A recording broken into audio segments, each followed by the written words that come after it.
right, describe a bipolar system of power.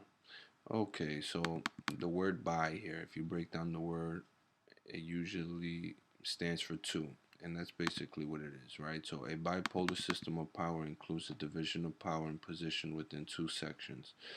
Now, here we are describing the Cold War specifically, where we saw the superpowers, or the one who had the most power in the world,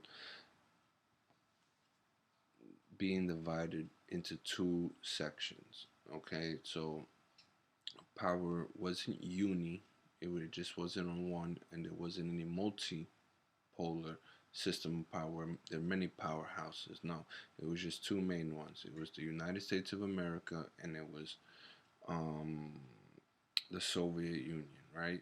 Now, this doesn't mean that you had to pick a side. This doesn't mean that 50% of the world was on one side and the other 50 was on the other side. No, there were countries that remained neutral and isolated from this Cold War, this bipolar system of power. The superpowers didn't mind those countries. You can stay isolated. It's okay. You're not too much of a threat. Right now, who's a big threat is each other, right? So the Soviet Union saw American capitalists, the United States of America and its allies, as a threat. America, the United States of America, and their allies saw the Soviet Union as a threat. And basically, we were at a standstill. Okay? Uh, what this catalyzed, though, was some type of a game where one wins, the other loses. Okay, so there are winners and there are losers here in this bipolar system of power.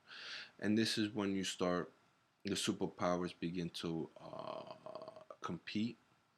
We have what's known as the arms race, where who can build the biggest weapon, who can build the most destructive weapon, who can build the weapon with the highest technology, who can build a better economy, who can have a better infrastructure, a better political system. Okay, so this is what the Cold War did.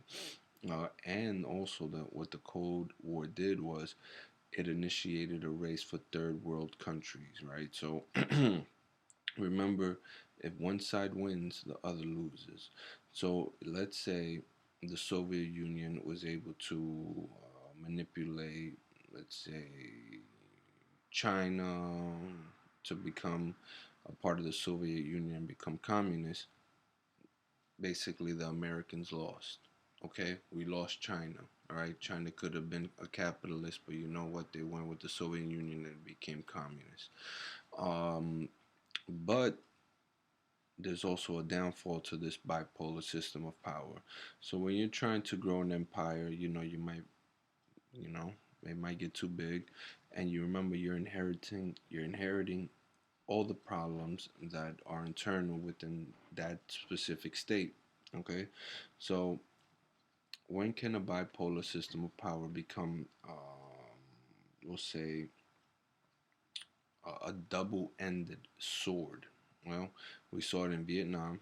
Okay, United States attempted to go in there and use military force, to influence their perspective. Didn't work out. We lost Vietnam. Same thing for North Korea too. Okay. Um, we lost North Korea to the Soviet Union. They became communists. Now, Afghanistan. Yeah, Soviet Union. They attempted to go in there. They couldn't conquer it. Afghanis would rather die before being exploited for their resources and inheriting the Russian or the Soviet Union's perspectives, and even Americans. They try to go into Afghani and they got beat too. So this is when bipolar system of power has its downfalls. When you're trying to expand or trying to, gain a piece, that way the other doesn't gain that piece, you might what's known as burn yourself. Okay.